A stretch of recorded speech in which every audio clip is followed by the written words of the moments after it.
Xuantai, ditty about the slash and burn farming on the mountain. Mountain slash and burners, mountain slash and burners, they know not a thing. Year after year, chopping down the eyebrows of the green mountain, right at the most beautiful spots of Heng's peaks. Sharp axes destroy upright branches of firs and pines. Divine birds and wild cranes have no place to rest. The white clouds withdraw as blue smoke flies. The ways of the apes and macaques are cut off, leaving the cliffs in open sight. Lingxi mushrooms and boshu have lost their roots, while the grass grows fat. Year after year, when the chopping is done, there is still the planting and weeding. After 1,000 autumns, the mountain will hardly recover. And they even say that this year's sowing was not much. Next year they will chop down yet more of the south-facing slopes. If ever the mountain of longevity of the state is like this, how could one not see where this rationale will lead? Okay, so today's poem is a poem by a Buddhist monk, Xuantai, Hao Tai Buna, and also Nanjue Xuantai. So he was one of the relatively typical late Tang monk poets. He basically flourished in the second half of the 9th century and died in the early years of the 10th, after the Tang had already collapsed. He was from a Chen lineage, had contacts and interchanges with Qi Yi and Wang Xiu. And he really spent most of his time in Mount Heng. Mount Heng is one of the 5 sacred mountains of China traditionally. It's the one located in the south of the 5. And he spent most of his lifetime there. Wrote some poetry, and I think not much has been preserved. Probably as little as 3 poems, 2 of which are gathas or Buddhist poems composed just before he was about to die and giving instructions for his combustion, for his cremation. So this is an interesting poem. So as we said, Xuantai spent a lot of time in Hengshan, and at this time there was a lot of pressure on agricultural land. Chinese population had been growing quite steadily through the historical period after the end of the 6 dynasties, probably before, especially in the south. The Tang and Song dynasties witnessed what is sometimes called the medieval economic revolution, in which most of the population of China started to live in the south area, in the Jiangzi and below, instead of in the Huanghe, the Yellow River in the north, with a rice agriculture that requires very intensive labor and population.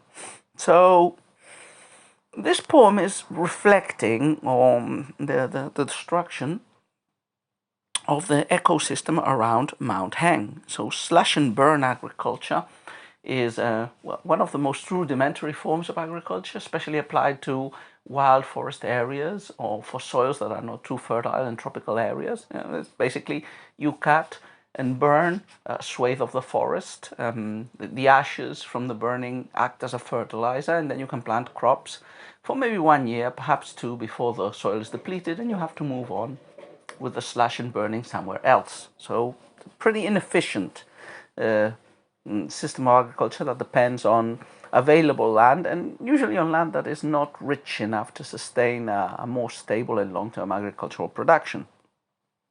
So in the context of this population growth, we would have seen, as in most pre-industrial areas in the world, a progressive, relentless reduction of agriculture, of wild forests, and the destruction of those forests and wooded mountains, giving way to some type of agricultural or pasture land.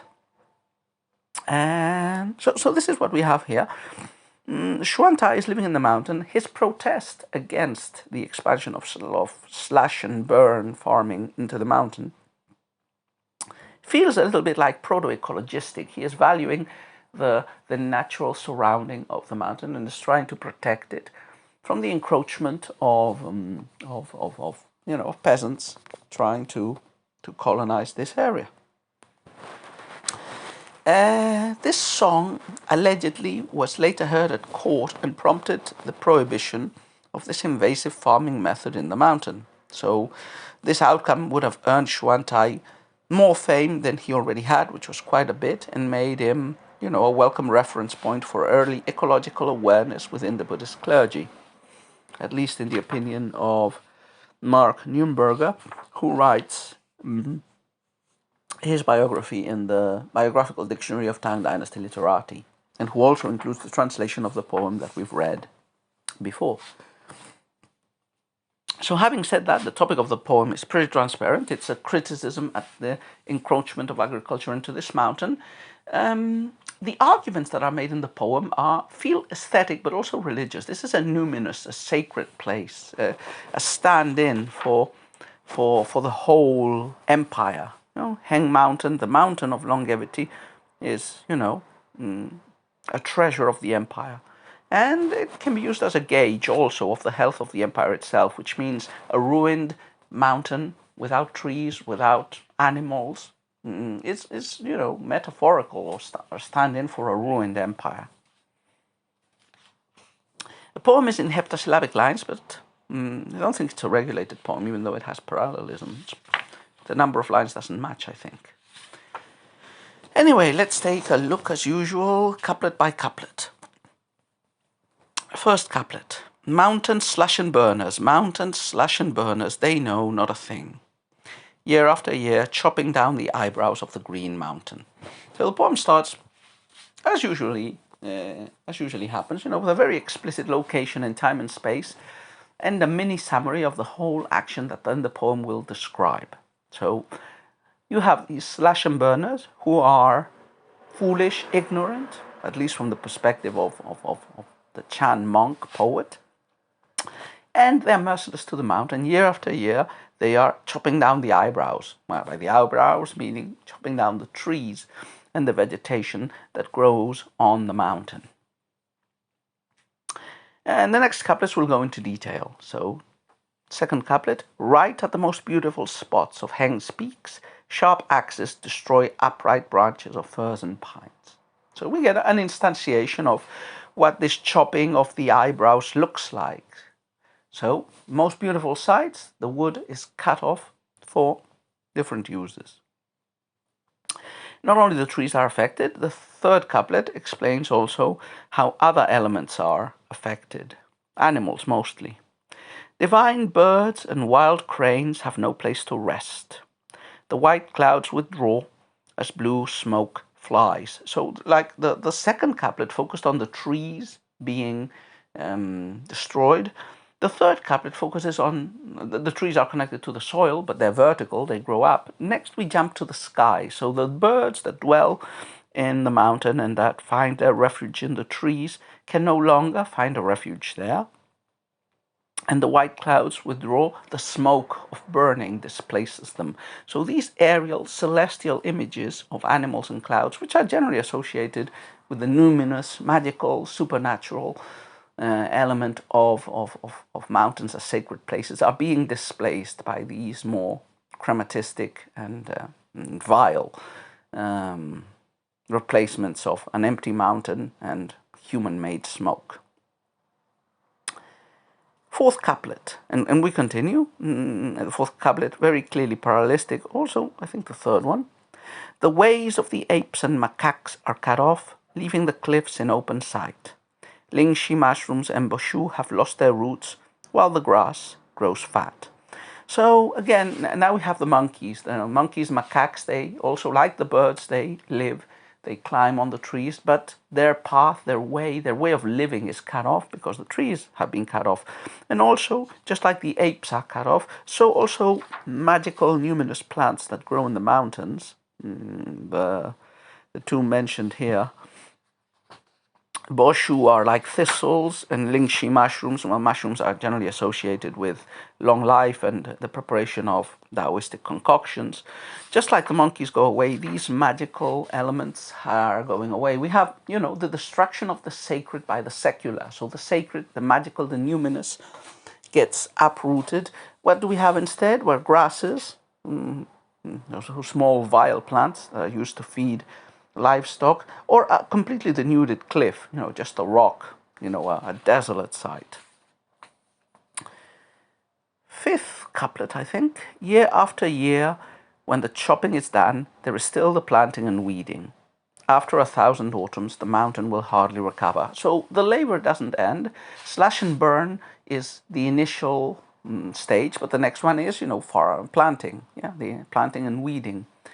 So the labors never end, and also, the poet poignantly states, the damage done to the mountain is also, if not endless, very long lasting. Yeah, after 1,000 autumns, the mountain will not have recovered from this abuse. Fifth, this is the sixth couplet, I think.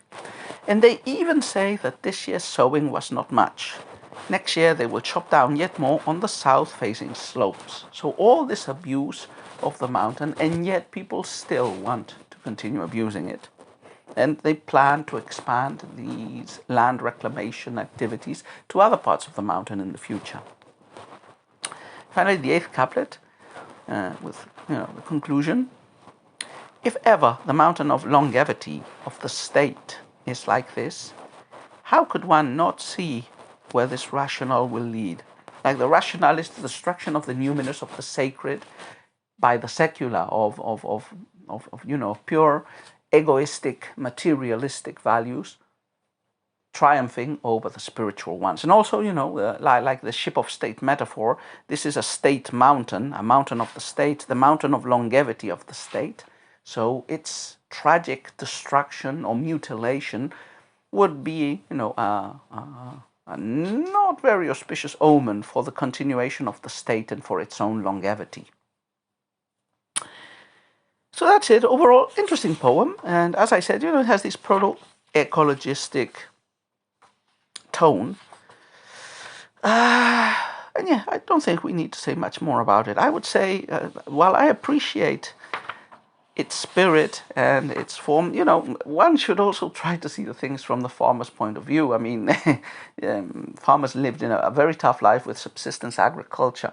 The denuding of the mountain was a tragic consequence of, a greater population growing almost in a Malthusian manner, and, an decreasing amount of resources. And, this had lots of effects. China's high population in the pre-modern age led to, a complete devastation and almost destruction of all the forests and areas in the heartland of China, with tragic ecological consequences. So, one of them, for example, in the Yellow River Valley, was the deep impoverishment and ecological ruin of the whole area, for example, of the Wei River Valley, which had been a breadbasket of China in ancient times. But while taking into account this, one can lament that Xuantai's spirited defense of the religious and proto-ecological values of the mountain, are a trade-off with, the misery of the hungry farmers needing some land for farming.